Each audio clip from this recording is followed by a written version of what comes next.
Okay, this is very special for me. Ask Julie Anything October, and I'm joined live with our very own founder and formulator, Julianne Lee. We're live in Nova Scotia, Canada.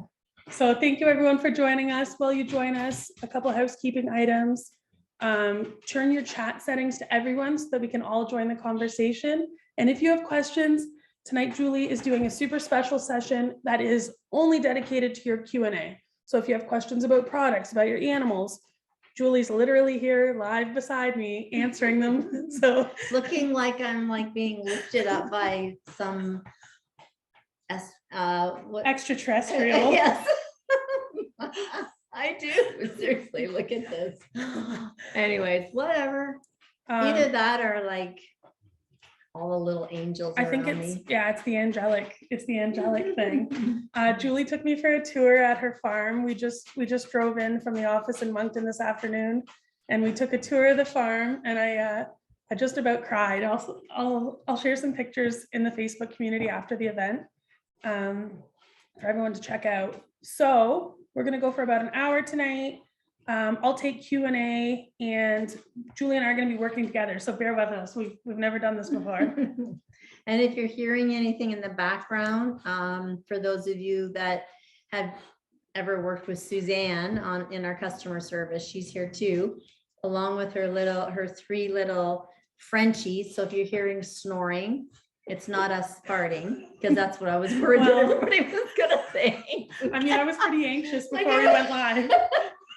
All I hear is it's like in the background, little piglets and little like feet on the ground walking around.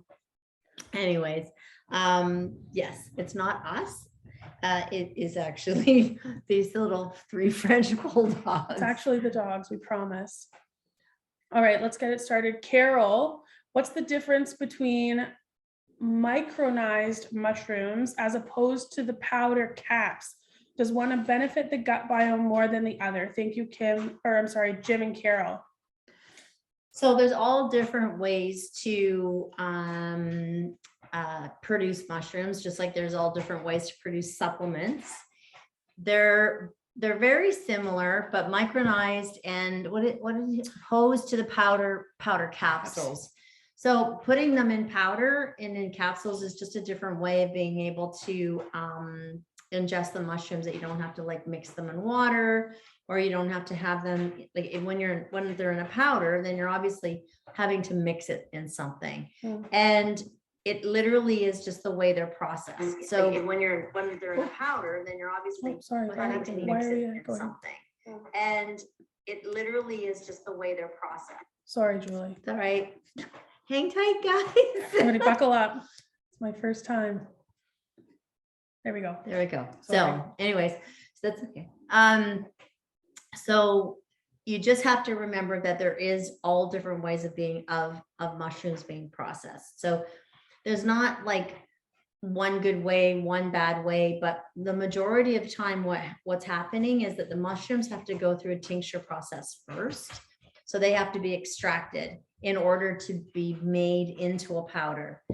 Once they're made into a powder, then, or how they make them into that powder is there's a bunch of different ways. So you can spray dry them. So you spray dry the extraction on top of things like maltodextrin or some kind of excipient that the powder, the liquid actually has to go on in order to create a powder. And then there's like an evaporation spray dryer that evaporates the liquid and turns it into a powder. It is less processed and a little bit closer to the original source of having mushrooms. For us and for me, tinctures have always been the way that I like to go with any kind of medicinal herbs or medicinal, if you can, or medicinal mushrooms, because of its bioavailability. So our bodies don't have to doesn't have to go into the digestive process in order to be able to bioavailability doesn't have to go through the stomach and through the digestive process in a tincture. It is way easier for the body to digest, and it's easier for the medicinal value to kind of go into the mucous membranes and sort of do its magic before it hits the acidity of the gut and before you actually have to go through the digestive process. Anything that's in a powder, phytosynergy is a little different because it's live, Right. and it's smaller than a red blood cell. But when you're looking at powders, especially powders that have been sprayed onto an excipient, which is like maltodextrin or something like that, you definitely, that the body ingests that, and its first assumption is it needs to be digested. So it has to go through an extra process in order for our body, your dog, your horse, your cat, doesn't matter, can get the medicinal value. So I don't know if that makes sense. I think that's super helpful, over and above. Kendra, any recommendations to help heal the intestinal walls of Megacolon? Specifically, cat was diagnosed a year and a half ago. I've put him on the leaky gut protocol, then healthy gut and love bugs alternating. Great. He went from 22 pounds to 11 pounds. Also change of diet, no more dry food. I haven't been able to get him to eat raw just yet, but I want to try. I have 2 vets. He's on lactulose and Chinese herbs. Yeah. We've done acupuncture and cold laser. Any suggestions for support? So Megacolon is when the peristalsis, I'm sure you know, slows down. So for whatever reason, the body hasn't been able to, horses and cows and people and dogs and cats are different. So people and humans, dogs, cats, they have to have, the intestine has to squeeze. It has to move in order for the feces to go through. Dogs or horses and cows, the way that happens is by them eating. So they don't have the same peristalsis as dogs and cats and people, and that's why they get colic, because if they're not eating 24/7, there's nothing to push the manure through. So your cat's almost acting like that, and the problem is that there's not enough movement in order to keep the stool moving, so it backs up and it becomes enlarged and almost like telescope like. So it kind of goes over top of each other.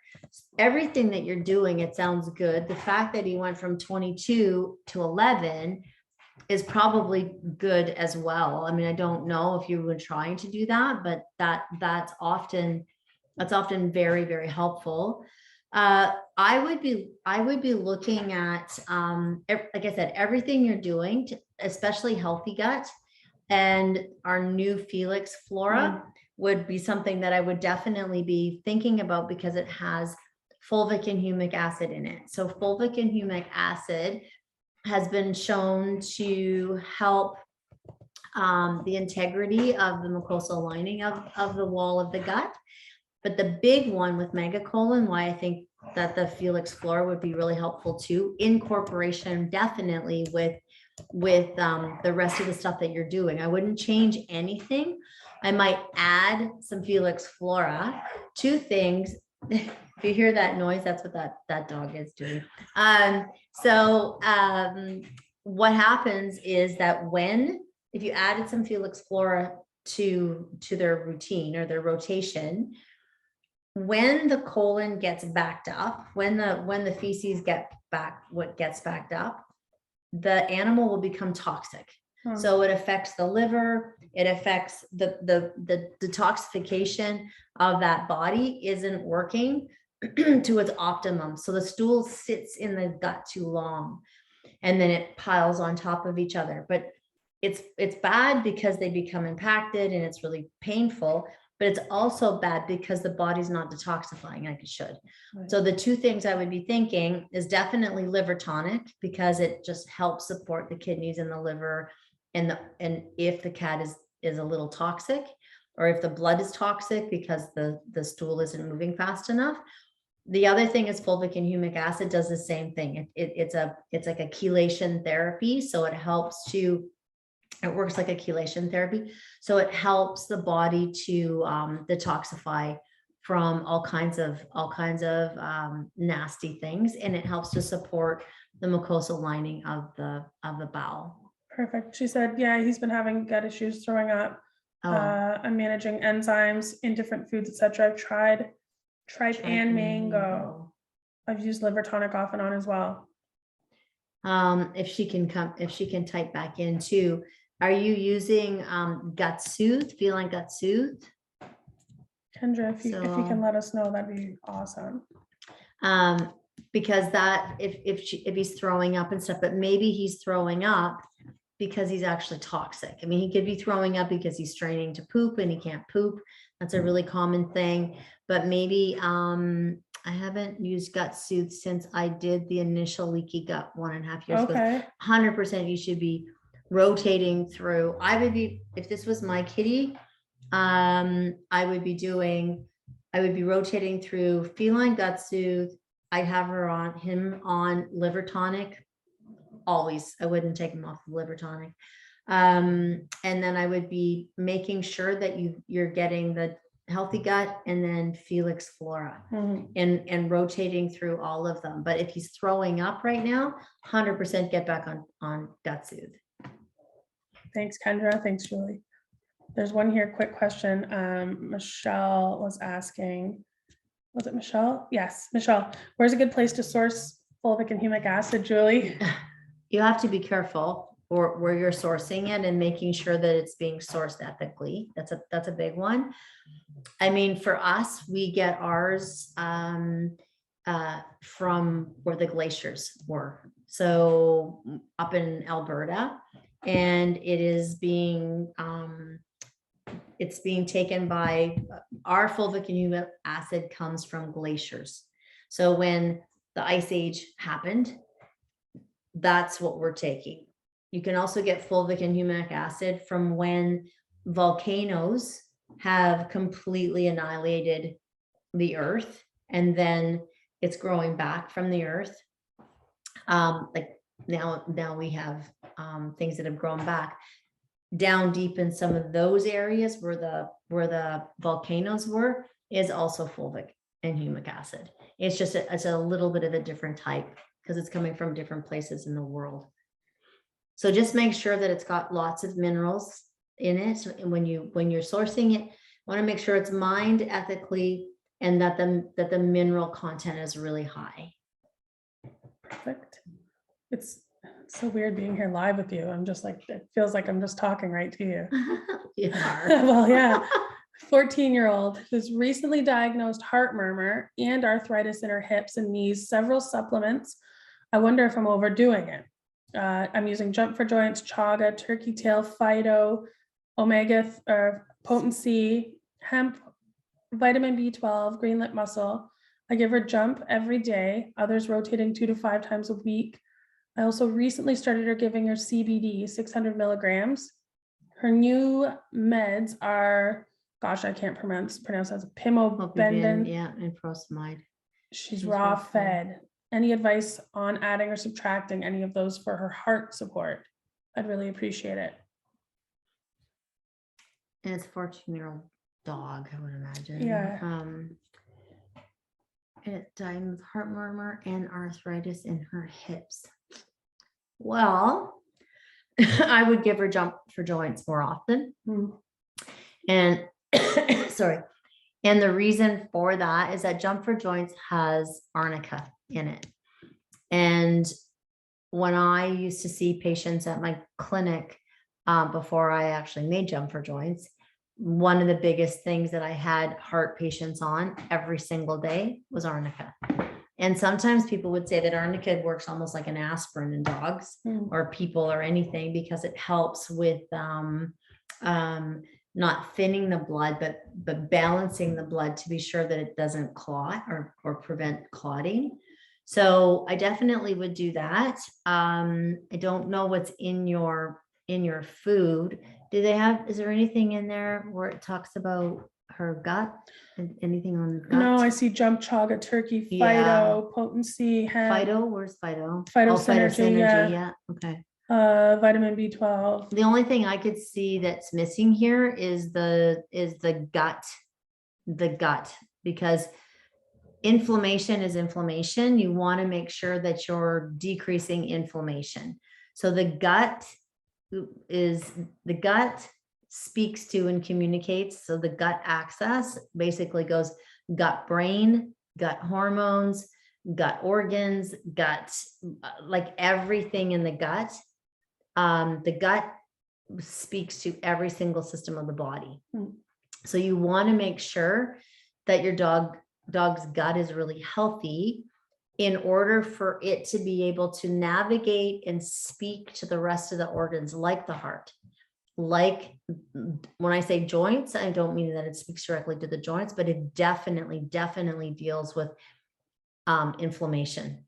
So phytosynergy and not phytosynergy, Phytos Flora and Felix Flora actually has been researched as for anti-inflammatory effects.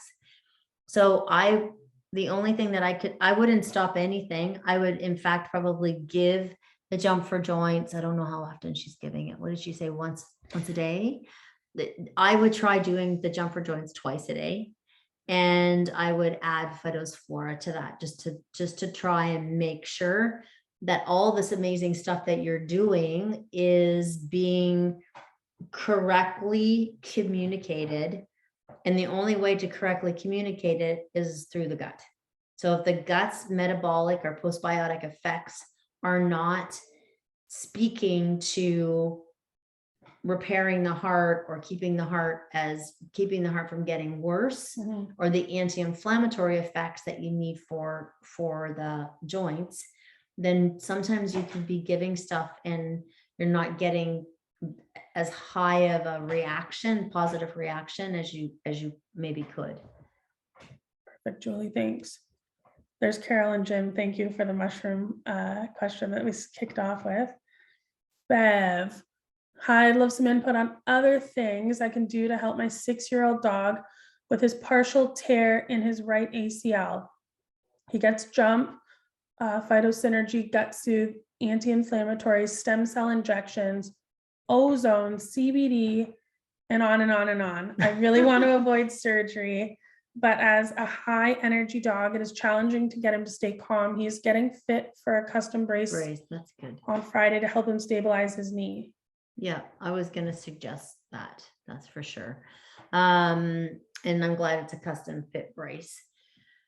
I'm not sure how often. Is there omega-3s in there? Probably. When she says on and on and on, I'm sure she's on omega-3s.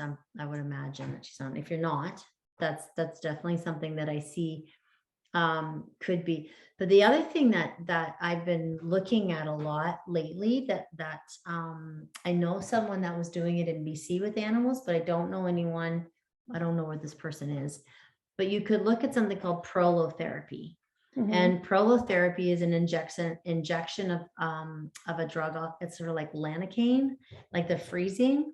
I've seen a lot of ACLs, and I've seen a lot of different injuries recover incredibly well with that, like incredibly well. So, and the other thing that I would do is, I don't know how often you're giving jump for joints, but if this is something that's fairly recent and you're still trying to get it to heal, I would be giving jump for joints like 3 to 6 times a day. Like I would just be giving it constantly. And swimming is really good, because we want to focus on the joint, because the ACL is either fully ruptured or partially ruptured. But that ACL is one component of the entire joint. Does it sort of hold it together? It does, but it is miraculous of how the body can compensate.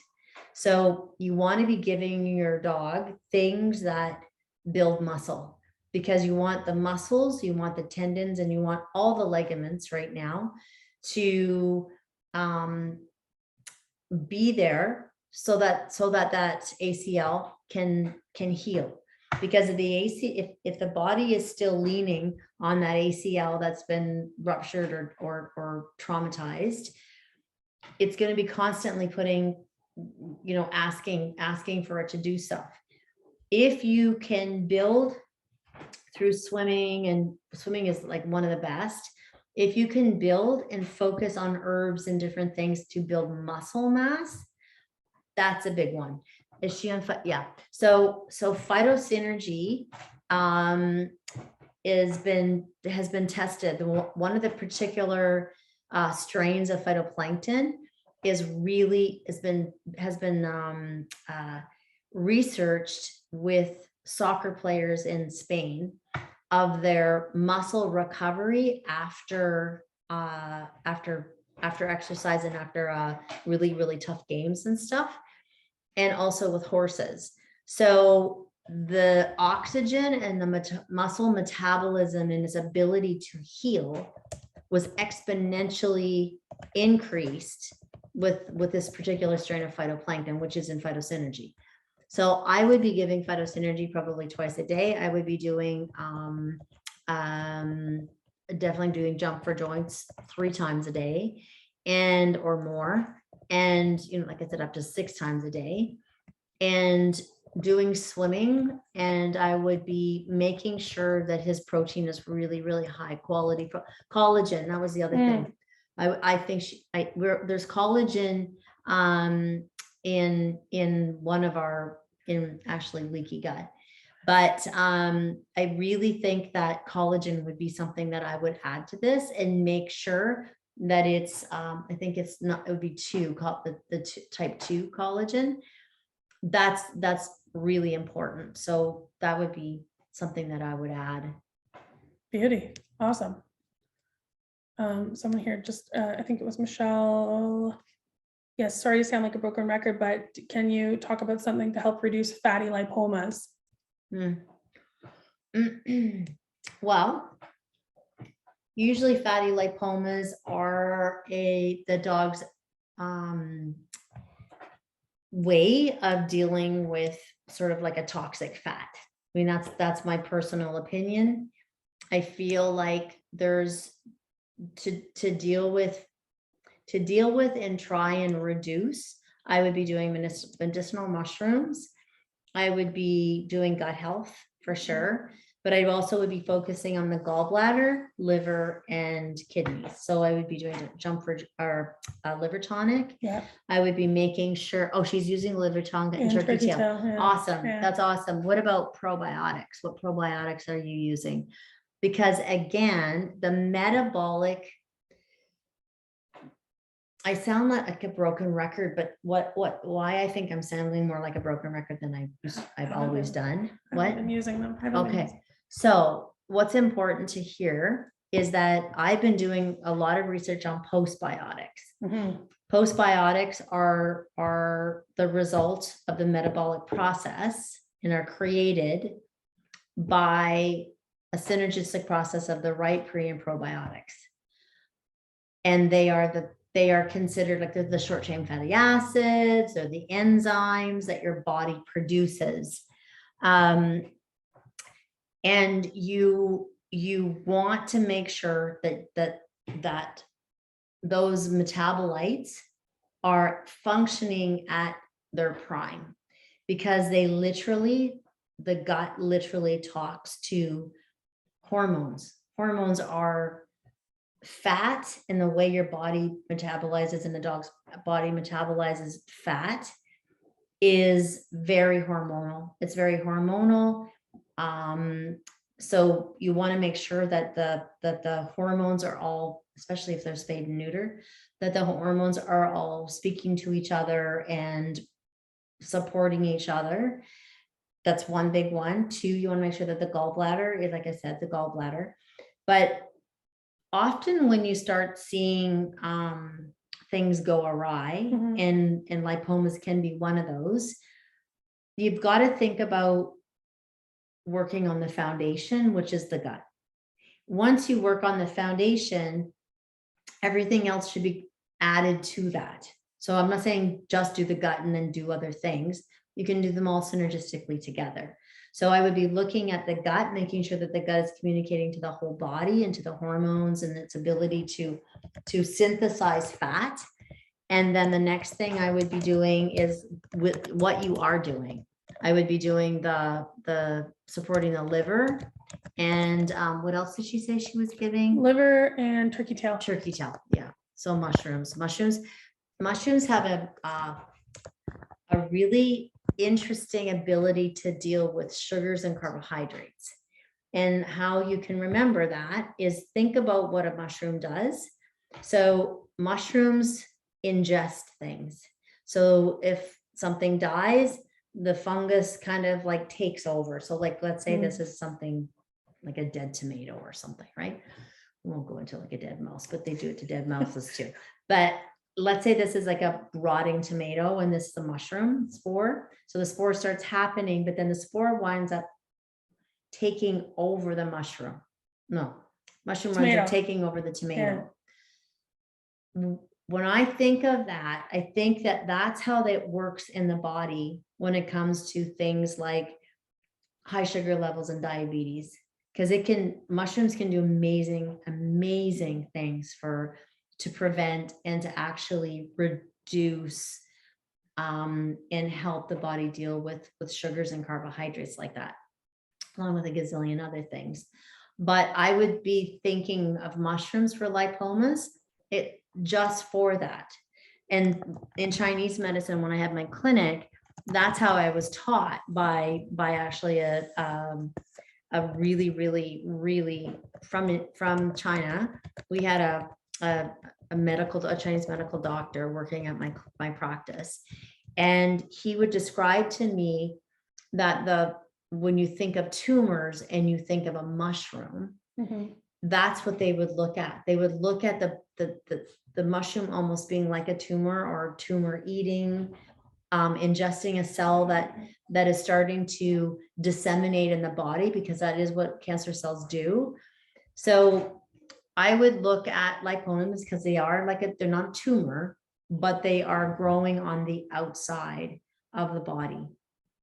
So definitely the turkey tail and all the other things that I just told you. Perfect. Nita, brand new puppy, yay, 14 weeks old. And I'm going to slowly switch her from kibble to lightly cooked. Okay, great. We're happy to hear that. Beth, hey Beth, 11-year-old border terrier, ALT is 1010, AST never elevated before.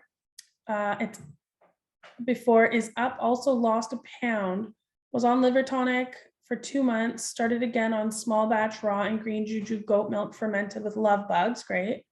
Would love to talk to Julie. I just lost my 16-year-old a week ago. I can't lose Macy. So what's going on? So her liver enzymes are elevated. Okay. Never elevated before. So her ALT is 1010. AST never elevated before is up also. Okay, so now both of them are up. Was on liver tonic off 2 months, now started again. When it was out, when you checked it, was the dog off of liver tonic? And how long was it on liver tonic for? And I'm going to sound like a broken record, and I'm sorry, but definitely, when I honestly, when I say to you the benefits of proper gut health make the difference of night and day with any disease is important to hear. So I would definitely be doing probably Phytos Flora with that, because Phytos Flora has the ability to chelate toxins. So it supports the liver in detoxification in the body. But if you've just started liver tonic again, there is absolutely no reason why you can't be doing liver tonic like 3 times a day. If you're really concerned, I would be reaching out to Andrea Ring, Right. because we had phenomenal homeopathic liver protocols at our practice. And she would be able to help. I'm sure she would be able to help your dog's liver issues greatly. Put something together. Yeah. Definitely. Tailor it.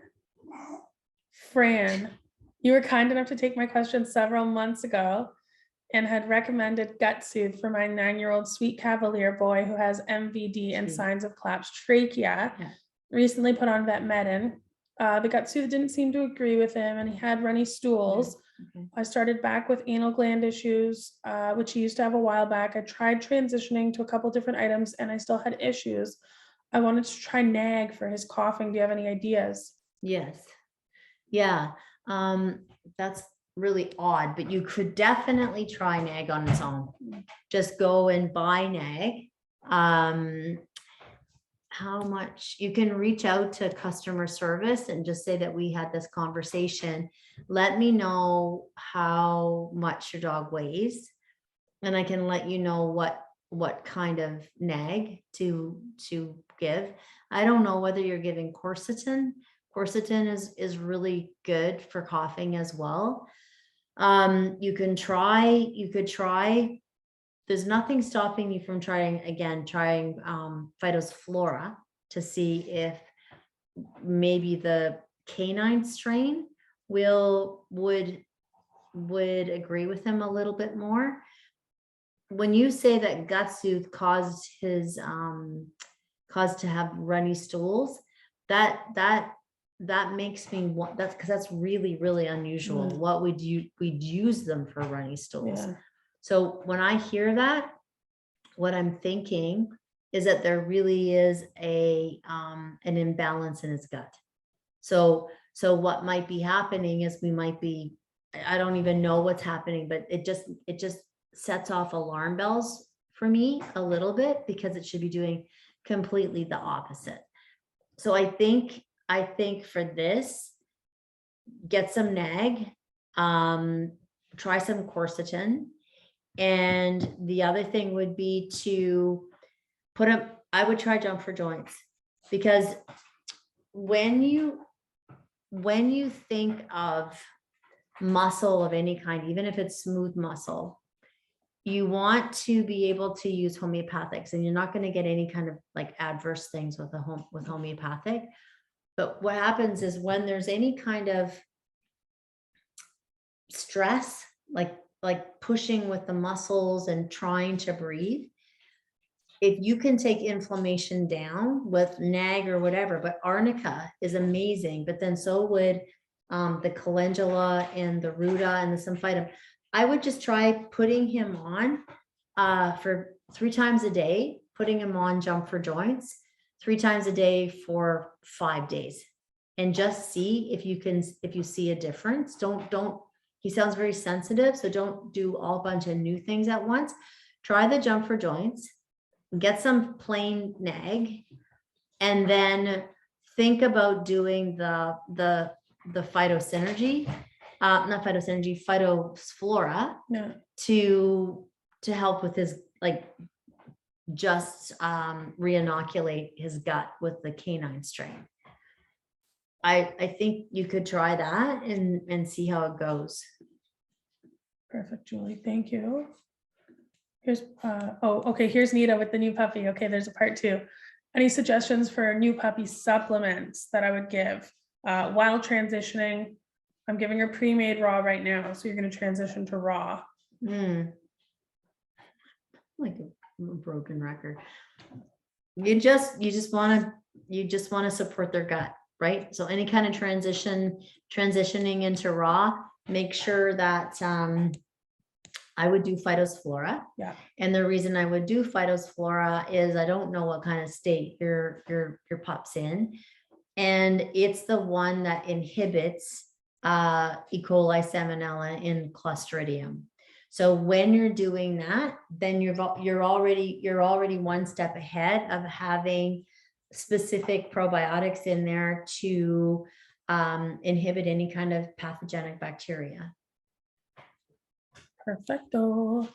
All right. Can you add a little bit of water to feline Felix's Flora? Yeah. And administer with an eyedropper. Any Yeah. suggestions for encouraging cats to eat raw food? We have a session on this, actually. Check our YouTube channel.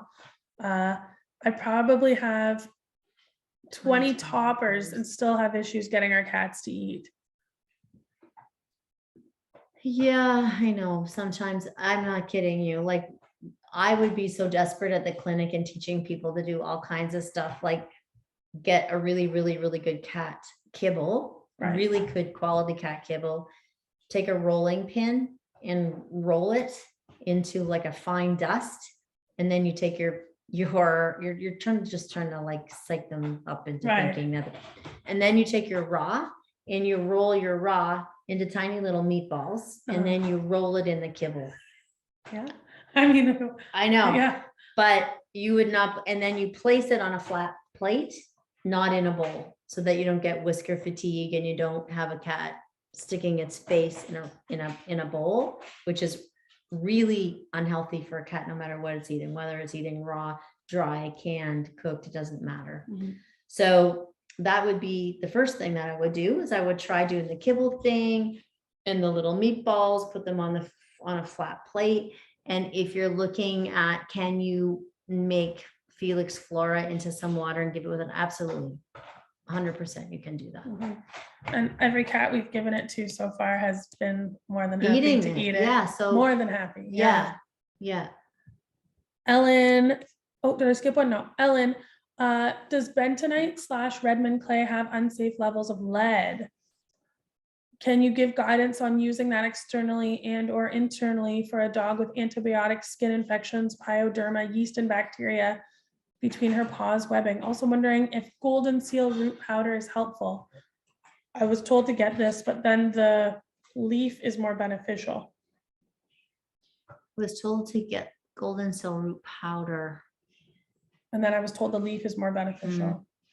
Usually when we're doing anything from an herbal point of view, if we can use the majority of the plant, that's what we try to do. I try not to just focus on one part of a plant. If all parts of the plants are safe, then my philosophy is that everything on that plant is there for a reason. Right. And we may do studies and we might look at things and go, oh, okay, well, this has more of this medicinal benefit of this part of the plant, but we're such youngsters about what we're even looking for. And this is what I'm finding with mushrooms, and this is what I'm finding with different kinds of herbs, is that you don't actually see the benefit in the lab, because you're, as someone in a lab, we're looking for specifics. Right. So we're looking for polyphenols, we're looking for triterpenes, we're looking for beta glucans. The problem is that we're looking for 4 or 5 things when there's probably 400 or 500 things, right, that we just aren't aware of yet. We're just not. And that's where this empirical stuff happens, right? So when you are giving something that's whole, or giving something that has been grown closer to nature or whatever, you see the difference. You're not doing it in a lab. We're actually visibly, empirically seeing the health benefits. But I can't really speak to the Redmond clay and the bentonite clay. I mean, I know clay is really good, but as far as levels of lead, I don't feel comfortable. I don't feel confident answering that, because there's so many different kinds. And I know that there is Redmond. There's a brand name Redmond, and I don't know whether you're talking about that, but I think that's something that you would have to reach out to companies need to be transparent with their COAs. So if you have a good bentonite or Redmond clay, you should be reaching out to the company and asking to see their COAs, and on that COA it should have the levels of lead that it has, so that you would know. And then antibiotics, skin infections, pyoderma, and yeast bacteria between her paws and webbing. So we've just come out with something that I'm going to do a different live, because it's very unique. But we've come out, I've never supported colloidal silver from, not that I don't poo-poo it. No. I just haven't been a massive fan in doing it myself, for many reasons. The biggest one is because it acts like an antibiotic. It's so strong and it's so potent, and silver really is like an antibiotic. But the problem with it is it can also act like an antibiotic and not be able to differentiate the difference between good and bad bacteria. So we have a new colloidal silver that has a very specific, and I don't want to like spill the beans with everything, but it has a very specific patent. The way they've created it is they've made it become something called linear. So it's able to differentiate between pathogenic bacteria and good bacteria. And the reason is because it's most silver, or all silver is in like almost like a pyramid, which doesn't enter into the matrix. Whereas this has been mechanically altered to become linear, so straight. And when it becomes straight, it's able to enter the cell. And then when it does that, it attracts the pathogenic bacteria. So I would try that. Oh my God. I would try that. And I would try using the colloidal silver for sure, and topically, and see what happens with it. We also are, it's on an antibiotic, dog with antibiotics, on antibiotics for skin infections. So again, if your dog is on antibiotics, we want to make sure that you are repopulating the good bacteria that the antibiotics are going to definitely annihilate or harm. So reestablishing good gut bacteria, and golden seal is in our owies and oopsies.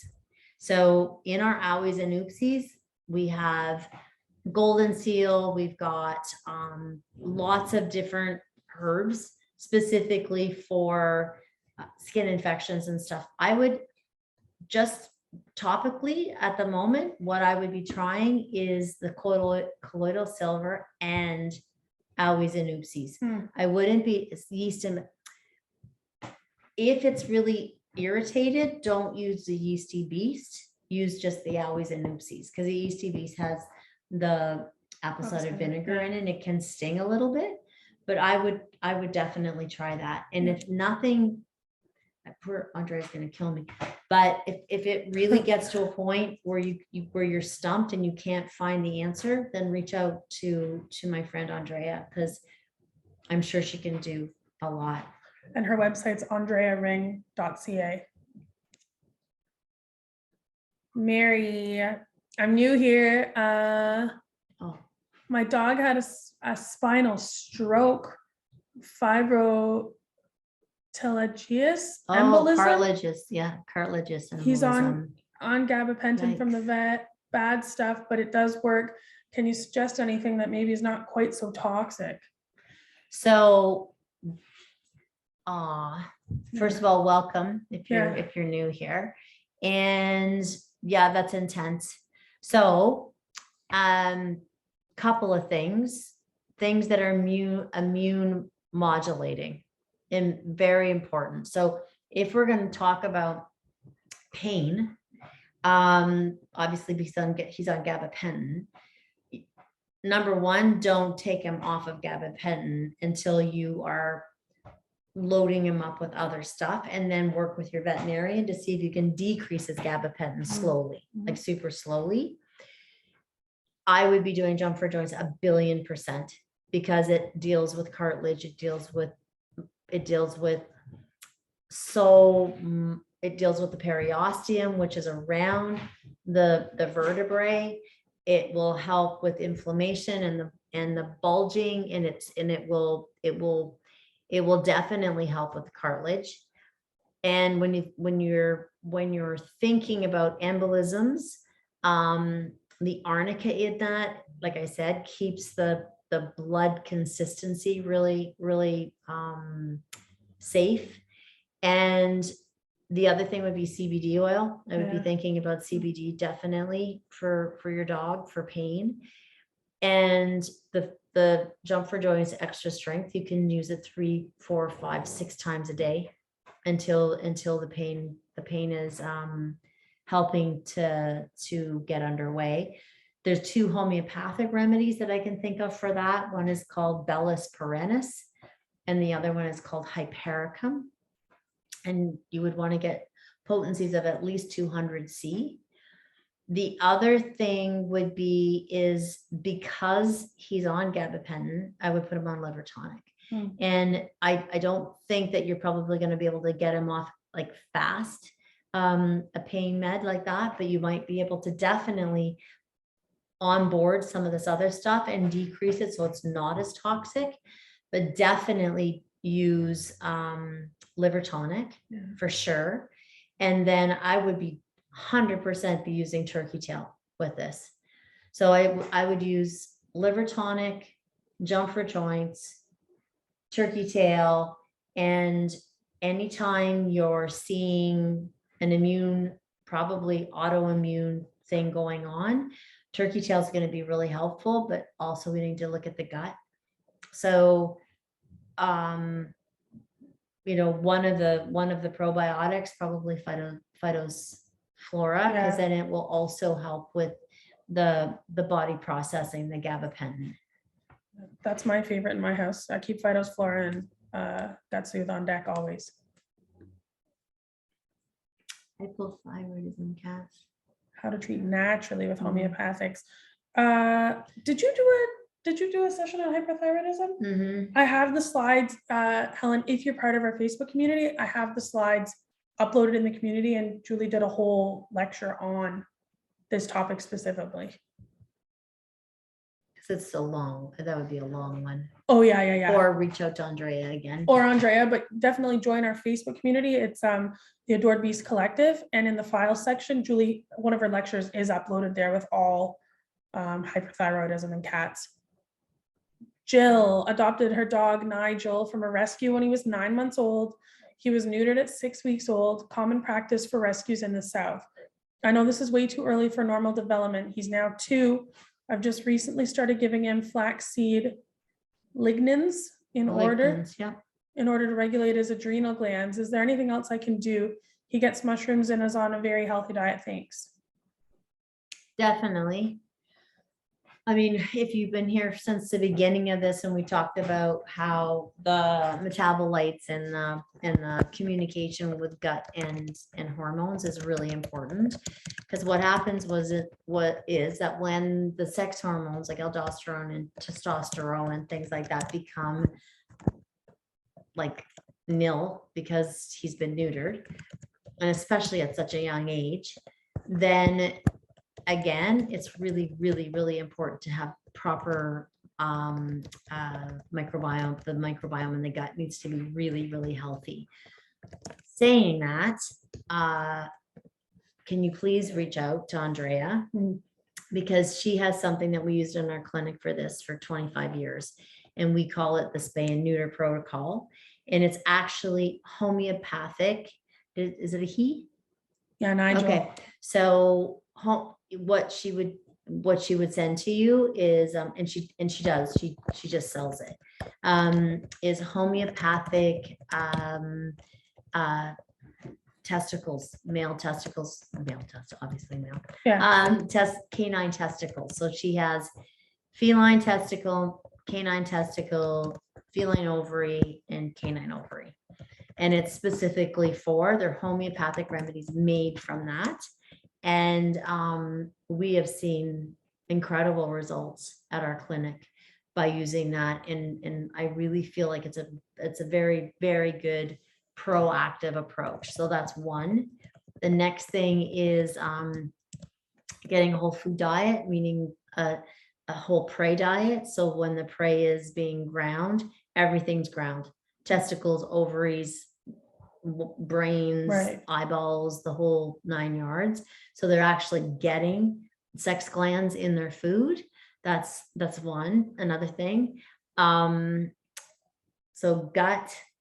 So that's 3 things. Gut, Andrea's homeopathic protocol, and the whole prey. So complete prey diet is really, really helpful too. And amino acids can help to support hormones too. So you could be looking at amino acids, but those would be the 3 things that I would do right away. Thank you, Julie. Here's another one. 93-pound dog has leaky gut and yeast. I used the Yeasty Beast with some improvement, but the yeast is still there. So I began the leaky gut protocol. I'm about halfway through, but I've not seen any improvement with the yeast. How can I fix this? I would do the whatchamacallit protocol, the rescue. The relief protocol. The relief protocol. Thanks. So I would, so they halfway used to be had some improvement, but it was still there. So then she became the leaky gut, which is good. Yeah. But either go back now, because there hasn't been any improvement with the yeast, but you don't know if there's been improvement with the mucosal lining of the gut. Right. So if you go back to Yeasty Beast now and see if it if that's sort of kickstarted it to keep improving, that would be one thing. You could try the colloidal silver topically to see if it will help with the yeast, but I would be thinking of either, you don't have to do both, but or rotate, which is even better. I would be thinking of building his immune system. So things like yeast and Lyme, yes, your immune system comes from your gut, but you're looking at your gut. If you haven't done the Flora, I would maybe do 2 weeks of Yeasty Beast, 2 weeks of Flora, 2 weeks of the leaky gut protocol, then go back to the Yeasty Beast and just continue to rotate it. And use some topical, either the Yeasty Beast spray, or you can try our new colloidal silver. But I would do that. And I would also think of using either turkey tail or phytosynergy. You just want to, with yeast, you just want to really try and build their immune system up. For everyone listening, that what Julie just rhymed off is her relief protocol. The 2 weeks, 2 weeks, 2 weeks. Yeasty, phytos. And it's on our website too, isn't it? It's on our website. It's in our Facebook community as well. If you're a member of our Facebook community, all that information is there, and it's free to join the Adored Beast Collective on Facebook. All righty, let's see if we can get this one. Rachel, so excited, looking forward to your thoughts. 14-year-old female, 83 pounds, usually around 93. She's lost some muscle due to arthritis. Stage 2 with her kidneys for several years, stable with blood work every 6 months. She's limited to what she can take. I won't use gabapentin. The vet suggested galaprant and check blood in 4 weeks for any changes. That scares me. So I recently started CBD Dog Health. We have Jump. I haven't tried it yet. I have success with large dogs, Fidos and Gut Soothe. She is lumpy too. I have your chaga and turkey tail. What should I start with? Feeding So freeze-dried. the biggest thing is muscle loss due to Yeah. arthritis. So if he wants to start her on gabapentin, then the dog's probably in pain. I would start with Jump for JOYnts 100%, and I would be doing it 3 to 4 times a day. Hopefully that you would be able to see the difference. And building muscle is, is it muscle loss because of her kidneys? Because that definitely can happen from kidney disease. So my focus would be liver tonic, so that you're supporting the liver, the gallbladder, and the kidneys. I would do jump for joints for sure, 3 to 4 to 5 times a day, and see what happens with that. So you're rotating Phytos, Flora, and Gut Soothe. She is lumpy. Have your chaga and turkey tail. Which one should I start with? Turkey tail. And yeah, and make sure that she's on really, really, really high quality protein. So not high protein, meaning like, that the protein itself is high, but the quality of protein is unbelievably important with kidney disease. Okay. So, but you can't decrease her protein or she's going to lose more muscle mass. Right. So I'm wondering, is she losing muscle mass because her kidneys are creating that? Is she losing muscle mass because you decreased her protein so much because of her kidneys? So she might be losing protein, and then she's getting sore because she doesn't have enough muscle mass to support her joints. I would try what I just said. And again, I'm pro Andrea, but there are remedies like phosphorus and berberis, which is in our liver tonic. Yeah. But you can do homeopathic remedies that help kidney disease so much, I can't even tell you. So then we don't have to be quite so worried about decreasing her protein, and have her on a really good quality protein that doesn't affect her kidneys. So I would be looking at that, and I would be looking at freeze dry raw with lightly cooked. Yeah, so that would be good. I would do what I mentioned about the jump for joints. Definitely start the turkey tail. And I would reach out to Andrea and ask her for a kidney protocol, because that's really important. Really, really important. Thank you, Julie. Okay, let's squeeze in one more if you don't mind. Okay. Gail's 12-year-old groaning even when she's laying down, has x-rays done and showed nothing. The only thing that helps her is jump for joints. Here we go again. How often can I give it to her, and how long? Do you have something I can use daily? You can use jump for joints daily. Why is she groaning though when she's lying down? Hold on. 12-year-old groaning when she's laying, had x-rays and there's nothing showing. The only thing that helps her is jump for joints. When they did her x-rays, I'm sure that they would have. Did they x-ray her heart? So make sure that they've x-rayed her heart, not just her joints. 1, and 2, you could be giving her jump for joints as much as she needs it. If she gets really better, you can decrease it. So you could be giving it to her 3, 4, 5 times a day. And then if she really stabilizes, then you can go from 4 times a day to 3 times a day. And then if she's fine, you can go 3 times a day to 2 times a day. And then if she starts to groan, you can bring her back up to 3. You're not going to overdose her on her if she's needing it. Yeah, my guy takes it every day without any trouble. Yeah. Liver tonic. Yeah, too. I have horses on jump for joints 4, 5, 6 times a day for the last 10 years. And it hasn't been a problem at all. All right, do you want one more? This one's interesting, from Michelle. Newfoundlander dog suffers from environmental allergies, very itchy, hot spots. Raw fed, given allergy drops along with Phytos, Flora, healthy gut and gut soothe, and liver tonic, still has outbreaks after a year on this protocol. I've also done a Yeasty Beast Protocol. Any other suggestions? Environmental, very itchy, hot spots. So environmental, people think environmental is just outside sometimes. Right. So have you looked at your house? So for a dog like this, I would be making sure that every single thing it's lying on is 100% cotton. If you can get 100% organic cotton, that's even better. And it's a Newfoundland, so it's got a thick, dense coat. You can try things that are going to hopefully help with immune modulation. So things like our turkey tail.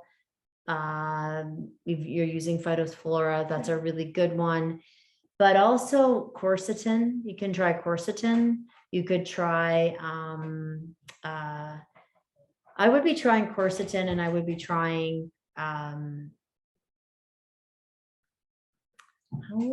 a year, sorry, I just want to make sure I'm reading all of this. So when you say environmental allergies, this is kind of a question, but if you're saying environmental allergies, are you saying that because he's had food allergy tests and there's not been any concern or consideration about food as well?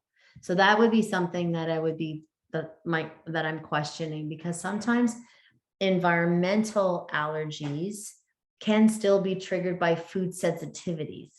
So I would be looking at even what you're feeding, and are you feeding, like, is your dog getting enough EPA and DHA, with like potency? I don't know. Environmental allergies are a tough one. So what you want to do is you can't when you take your dog outside, you're not going to be able to put them in a bubble and not come across everything that they could be allergic to. Where you can control that a little bit more is in your house. So anywhere that you think that there's fabric, where he's lying on fabric or walking on rugs that might have fire retardants or aerosol sprays. Is anybody using really strong perfumes in your house? Is there, because it's almost like, it's a terrible expression, but this, straws that break the camel's back. Mm-hmm. If you have environmental allergies and you have sensitivities, the more sensitivities you have, the harder the body, or the more reaction and the histamine response is happening in the body. So you want to try and look everywhere to reduce the reactivity. But 1 year, if 1 year, outbreaks, he's still having outbreaks after 1 year. Is that her? That's not her, is it? No. Sometimes it takes years for environmental allergies, because the animals are being it's like ripping off a Band-Aid every single day, because you can't remove the thing that's actually making them allergic. Right. So what you need to do is you need to just like hang on. And when he's getting hot spots and things like that, you could use the colloidal silver. You can use the phyto. For a dog like this, I would be using the Flora mask, the topical masks, which is on our site. And I would definitely do the relief protocol with this dog. So 2 weeks on 2 weeks on Yeasty Beast, 2 weeks on Gutsu, 2 weeks on Flora, and then rotate it back. Make sure that he's on Phyto's Synergy. Make sure he's getting lots of DHA and EPA through the potency. And then turkey tail. I would be using turkey tail with this dog for sure. And try, like I said, try to decrease. Don't use Febreze in your house. Don't use any kind of hormonal disruptors, which is mostly like smelly candles or not real incense. Make sure it's organic incense coming from the true scent and not fake scents, because that can trigger all kinds of environmental allergies. So just comb your house and make sure that every single thing in your house is green. Like, don't use anything that's unnatural. Don't use anything that's chemical. And where your dog is lying, try and make sure that he's lying on something cotton. And that's for two things. That when an animal lies on, they've proven this, that when an animal lies on something synthetic increases the breeding and the capability of things like pathogens and pathogenic bacteria and yeast to grow exponentially. Whereas cotton actually inhibits the growth of yeast and pathogenic bacteria. So when you're getting secondary infections, probably like the hotspots are probably secondary situations from him having an allergy and then scratching. So you can put things on topically, but don't put things on topically that then kill the microbiome of the skin, because then it's a very short-lived situation where you're killing bacteria, but then you killed the defense mechanism on the skin. So again, you could try the colloidal silver topically if he gets an outbreak. Try the topical mask, and then do the relief protocol and add some phytosynergy, potency, and turkey tail. Thanks, Julie. Before we wrap up, I want to let everyone know we have a Facebook community that our team goes through every morning, and it's the Adored Beast Collective. It's free to join, full of resources as well. Another asset that we have is our customer success team. Questions, it's plural, questions@adoredbeast.com. They answer questions daily and on weekends, evenings. And if they don't have an answer for you or resources, they point them directly to Julie. So if we didn't have a chance to get to your question tonight, I'm sorry. But please join us next month when we do it again, and email our team, because if we can't help you, then the questions go directly to Julie. And write into Adored Beast and say that Stephanie needs to move to the East Coast. Oh, goodness. No pressure. Okay, thank you everyone for joining us, and we appreciate you being here. Have a good night. Bye.